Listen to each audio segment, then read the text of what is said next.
Hello guys, कैसे हैं आप सब। आपका इस चैनल पर दिल से स्वागत है। आज हम बात करने वाले हैं कुछ ऐसी चीज़ों के बारे में जो कि अगर हम बात करें कि जो शेयर मार्केट है या कोई और चीज़ है जिसको अगर हम किसी भी चीज़ को ऑपरेट करने के लिए उसको एक सिंक से चलाने के लिए किस चीज़ की ज़रूरत होती है।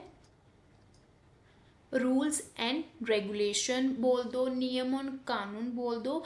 इसकी क्या होती है, किसी भी चीज़ को, चाहे वो शेयर मार्केट हो, अगर हम शेयर मार्केट की बात करें तो वो क्या रूल्स एंड रेगुलेशन। और ये जो रूल्स एंड रेगुलेशन है वो कानून नियम वगैरह को देखकर वो कौन करता है, सेबी करता है। कुछ सेबी अब फिर से करने जा रहा है। कब करने जा रहा है वो चीज़ है? 12 सितंबर को। क्यों? क्योंकि 12 सितंबर को क्या है, 12 सितंबर को बोर्ड मीटिंग है, सेबी की बोर्ड मीटिंग है, जिसमें क्या करने वाले हैं। इस मीटिंग में क्या होगा, एक एजेंडा होगा जिसमें क्या होगा, टॉपिक कवर किए जाएंगे कि क्या क्या चीज़ें चेंज होने वाली हैं और क्या क्या चीज़ें जो यहाँ पर चेंज होने वाली है या किसके लिए नया रूल्स और रेगुलेशन आ रहे हैं, वो सारी चीज़ें यहाँ पर डिस्कस की जाएंगी। वो भी चीज़ें वहाँ पर डिस्कस हुई होंगी, उस रूल्स एंड रेगुलेशन का इम्पैक्ट किस पर पड़ेगा, हमारी मार्केट पर भी पड़ सकता है उस रूल एंड रेगुलेशन का।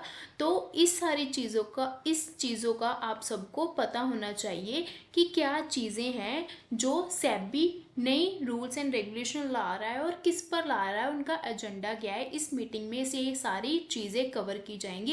इस वीडियो में जो चीज़ें आपको बताई जा रही हैं वो जस्ट एक रिपोर्ट के ज़रिए बाहर आई हैं, कोई ऑफिशियल नहीं है कि इन चीज़ों की इन टॉपिक्स के बारे में उस मीटिंग में बात हो सकती है। ये भी हो सकता है कि इनमें से किसी की बात ना हो और ये भी हो सकता है कि सारी चीज़ों की बात हो। तो ये उस दिन ही डिपेंड करेगा कि क्या चीज़ें और क्या बातें हो रही हैं। बट अब जो हम वीडियो में डिस्कस करेंगे वो एक रिपोर्ट के ज़रिए सामने आई हैं कि इन इन चीज़ों की वहाँ पर डिस्कशन होगी, उस मीटिंग में डिस्कशन होगी। तो सबसे पहले हम बात करते हैं, पहले यहाँ पर स्टार्ट करते हैं इनविट्स, रिट्स एंड इनविट्स। इसको क्या है, एक बहुत बड़ा दर्जा मिलने वाला है। इसमें क्या है कि ये जो है, ये इक्विटी का दर्जा क्या इनको मिलेगा। अगर इनको इक्विटी का दर्जा मिलता है तो ये म्यूचुअल फंड में भी आ सकते हैं। तो ये एक कह सकते हैं कि इनके लिए क्रूशियल पॉइंट होगा कि इनको इक्विटी का दर्जा मिलेगा या नहीं मिलेगा। अब तो अगर हम बात करें कि रिट्स एंड इन्विट्स है क्या, तो रिट्स की फुल फॉर्म क्या है रियल एस्टेट इन्वेस्टमेंट ट्रस्ट। और इन्विट्स की क्या है, इंफ्रास्ट्रक्चर इन्वेस्टमेंट ट्रस्ट है। मतलब ये रियल इस्टेट में है और ये इंफ्रास्ट्रक्चर में काम करने वाला है। और अगर हम बात करें कि इनका मतलब क्या है, जो रिट्स है वो क्या है, एक म्यूचुअल फंड की तरह है। वो एक इक्विटी में जैसे कि म्यूचुअल फंड में हम अलग अलग कंपनीज में या अलग अलग इक्विटी में इन्वेस्ट करते हैं, वैसे ही रिट्स होता है। रिट्स क्या होता है कि ये एक म्यूचुअल फंड की तरह होता है जो रियल इस्टेट में इन्वेस्ट करता है। मतलब अलग अलग ऑफिस मॉल्स में इन्वेस्ट करता है, रियल इस्टेट में इन्वेस्ट करता है। अगर हम इनविट्स की बात करें तो वो क्या है, इनविट्स क्या है, इन्वेस्ट करता है किसमें, इंफ्रास्ट्रक्चर प्रोडक्ट्स में। लाइक हाईवेज होते हैं जो उसमें इन्वेस्ट करता है, गैस पाइपलाइन हो गई, मतलब पाइपलाइन हो गई, ऐसे बड़े प्रोजेक्ट्स में इन्वेस्ट करता है इनफिट्स। तो ये इन सब के चलते अगर हम बात करें कि इनकी इनकम क्या क्या क्या सोर्स है इनकम का, तो वो क्या है कि इनको कहाँ से जनरेट होता है रेवेन्यू, लीजिंग और रेंटिंग। मतलब प्रॉपर्टी को लीज करना और रेंट करने से इनको इनकम आती है, ठीक है।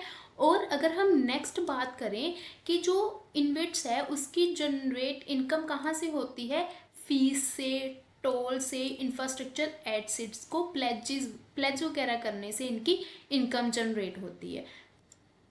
जनरली अगर हम बात कर लें कि इनकी जो लिक्विडिटी है वो क्या है और वो कितनी है और कैसी है, अगर हम रिट्स के मामले में देखें तो वो क्या है, वो ज़्यादा मतलब हायर लिक्विडिटी मिल रही है इनको। क्यों?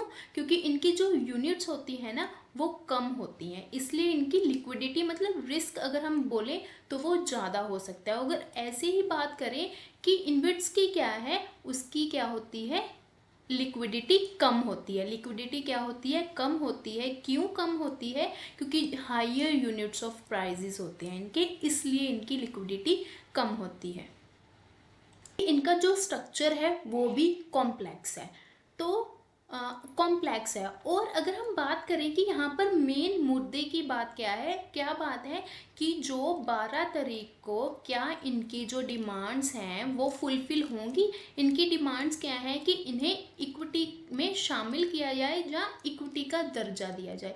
तो 12 तारीख ये देखने वाली होगी कि इनकी डिमांड्स पूरी होती है या नहीं होती। इनकी आगे की सारी प्रोसेसिंग 12 तारीख पर मतलब 12 सितंबर पर डिपेंड करती है। नेक्स्ट अगर हम बात कर ले आईपीओ को लेकर, आईपीओ को लेकर भी काफ़ी चीज़ें हमें बदलती दिख सकती हैं कि यहाँ पर भी काफ़ी चीज़ें ऐसी हैं जो चेंज हो सकती हैं। वो हैं, सबसे पहला यहाँ पर पॉइंट क्या है कि आप लेस स्टेक डिल्यूशन भी कर सकते हो, मतलब कि आप लेस स्टेक लेकर मार्केट में एंट्री कर सकते हो। इसमें भी है वो ऐसा रूल रेगुलेशन और कानून ला सकता है, ऐसा हो भी सकता है और नहीं भी हो सकता। और अगर हम बात करें कि इसके बाद अगर फिर हम बात कर लें कि प्रॉब्लम क्या होती है कि जो बड़ी कंपनी है वो मार्केट में जब आ भी जाती है तो उसके बाद आपको पता है कि सेबी का क्या होता है, एक एमपीएस रूल होता है। क्या होता है? एमपीएस रूल होता है। एमपीएस रूल का मतलब पता ही है कि 70% और 25%। इसमें क्या होता है कि 25% किसके पास होना चाहिए? पब्लिक के पास होना चाहिए। और 70, अगर हम उल्टा बोले तो 75% प्रमोटर्स के पास होना चाहिए। ये 25% पब्लिक के पास होना चाहिए।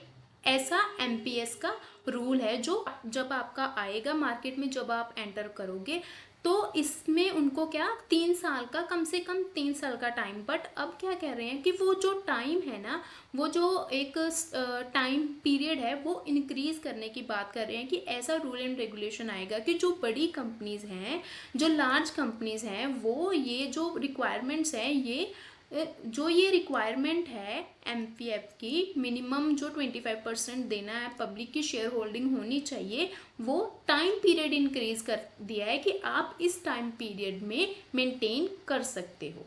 बात करें कि जो एंकर इन्वेस्टर का कोटा है वो आईपीओ में 40% इंक्रीज करने की बात हो रही है। और जो इंश्योरेंस और पेंशन फंड है वो सेपरेट एलोकेशन होगा, मतलब इसका सेपरेट एलोकेशन होगा। और जो एंकर इन्वेस्टर का कोटा है वो क्या होगा, 40% तक इंक्रीज हो सकता है आईपीओ में। देन क्रेडिट रेटिंग की बात करें तो इनको क्या है, एक्स्ट्रा बिजनेस मिल सकता है। एक्स्ट्रा बिजनेस कैसे मिल सकता है कि जो क्रेडिट रेटिंग एजेंसी है वो वाइडर रूप मतलब उन्हें वाइडर स्कोप दिया जाएगा। जो क्रेडिट रेटिंग एजेंसी हैं उन्हें वाइडर स्कोप दिया जाएगा, बट स्ट्रिक्ट रूल्स के साथ उन्हें वाइडर क्या है, वाइडर स्कोप दिया जाएगा कि आप ये चीज़ें हमें क्या होंगी, ये सारी चीज़ें हमें 12 को पता चल जाएंगी कि कैसे होगा और क्यों होगा। तो फाइनली 12 को ही हमें सब पता चलेगा कि क्या चीज़ें लागू हो रही हैं आईपीओ में और कौन सी चीज़ें नहीं हो रही। तो और आप इन सभी चीज़ों को स्टडी कर सकते हो जिससे आपको हेल्पफुल होगी किसी भी चीज़ में एंटर और एग्जिट लेने के लिए। बट डिस्क्लेमर यही है कि यहाँ पर आपको किसी भी तरह की कोई भी टिप्स नहीं दी जा रही, कोई भी रिकमेंडेशन नहीं दी जा रही। आई होप आपको ये वीडियो अच्छी लगी होगी। आपको ये वीडियो अच्छी लगी है तो please like and subscribe my channel. Thank you.